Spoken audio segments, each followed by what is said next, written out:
Hi hello నమస్తే welcome to our YouTube channel Janavani. Please subscribe our channel. కేంద్రంలో వరుసగా 3 సార్లు అధికారాన్ని హస్తగతం చేసుకున్న బీజేపీ పార్టీ కొన్నిసార్లు అమలు చేసే స్ట్రాటజీస్ చూస్తుంటే తెలివి తక్కువగా ఎలా ఆలోచిస్తున్నారు అబ్బా అనిపిస్తుంది. తమిళనాడులో బీజేపీ బాగా ప్రాచుర్యంలోకి రావటానికి, బీజేపీ ఒక ఫోర్స్ గా ఎదగటానికి కారణం అన్నామలై. ఐఏఎస్ ఆఫీసర్ గా రిజైన్ చేసి రాజకీయాల్లోకి వచ్చిన అన్నామలై బీజేపీని బలోపేతం చేయడానికి తీవ్రంగా కృషి చేశారు. ఆయన దూకుడు స్వభావం, మాట తీరు, నాయకత్వ పటిమ కారణంగా బీజేపీ తమిళనాడులో బాగా బలపడింది. 2024 పార్లమెంట్ ఎన్నికల్లో బీజేపీ తమిళనాడులో 1 సీటు గెలుచుకోలేదు, కానీ 18% ఓటింగ్ సాధించింది. తమిళనాడులో బీజేపీ 18% ఓటింగ్ సాధించడం అంటే ఆషామాషి విషయం కాదు. అక్కడ చాలా బలపడినట్లు లెక్క.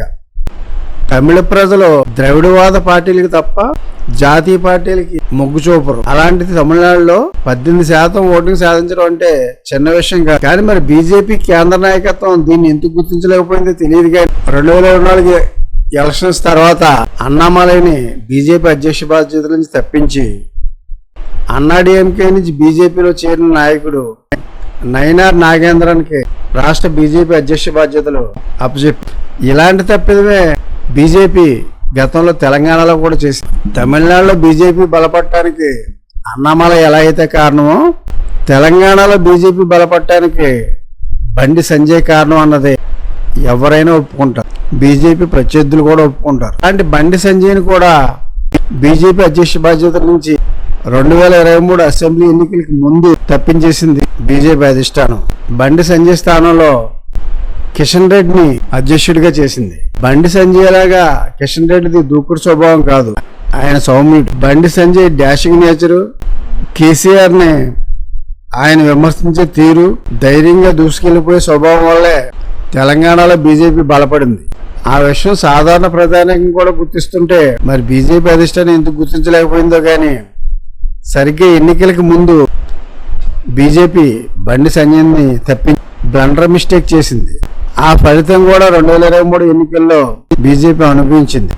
అప్పటి వరకు వరుస విజయాల మీద ఉన్న బీజేపీ 2023 ఎన్నికల్లో మాత్రం దారుణమైన ఫలితాలు చవిచూసింది. తమిళనాడులో కూడా మళ్ళీ అదే రాంగ్ స్టెప్ వేసింది బీజేపీ. అన్నామలైని తప్పించి నైనార్ నాగేంద్రన్కి బాధ్యతలు అప్పచెప్పింది. ఇక్కడ కారణం ఏంటంటే, నైనార్ నాగేంద్రన్ అన్నాడీఎంకే నుంచి వచ్చిన నాయకుడు.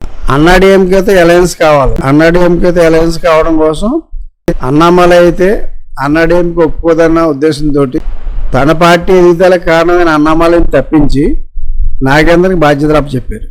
ఇలాంటి స్ట్రాటజీలతోనే బీజేపీ దెబ్బతింటుంది. తమిళ దళపతిగా పేరు పొందిన విజయ్ని నయానో భయానో పార్టీలో చేర్చుకోవాలని ప్రయత్నం చేస్తుంది. ఈ ప్రయత్నాలు బడిసికొట్టి విజయ్ ఒంటరిగానే పోటీ చేస్తున్నారు.